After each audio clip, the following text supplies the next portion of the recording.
We stand behind the glass of our flesh and look out and long for God, who presses his eye to the glass of our flesh and looks in and loves.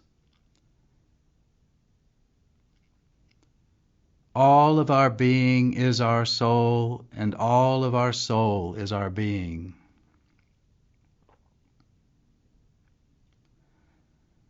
From within we press against the glass of our flesh and long to be with God.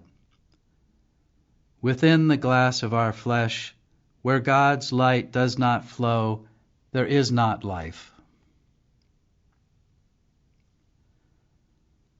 The glass of our flesh is the stylized stained glass of God through which penetrate his rays. What light does he get back?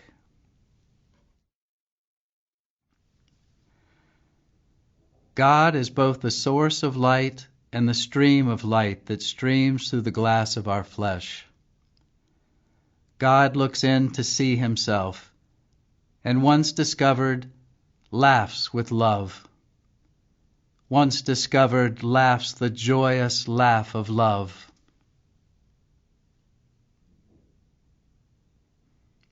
To see one's self in the glass is joy. To see one's self through the glass is love.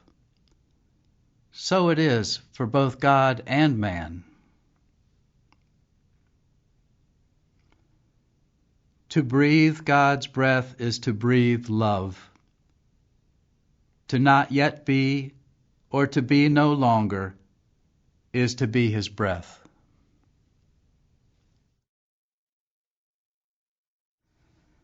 We live in the mouth of God. Hear his word. Let him swallow you into his belly and know the twinkling of his stars in the vast night. And if he swallows you, nourish him and be energy for his vast thought.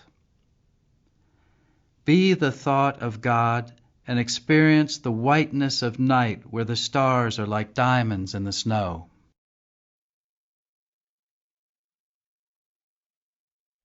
We are the energy of his thought. We are the sparks of his thoughts, the candlelights of night flickering like stars in the mind of God. How radiant is the love of God that shines its light through the glass of our flesh. Open, God's mouth is azure blue, and the sun his golden tooth. Closed, God's mouth is darkness, and we smell the dankness of his workings.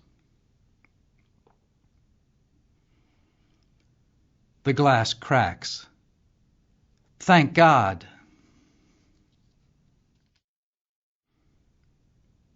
We are the candlelights of night, flickering, displaying, ignited by the thought sparks of God, radiant and praying. Precious little flames that burn and hardly sound, fragile tiny silks of light in darkness around. By my light through the glass I see the great love of God winking back at me.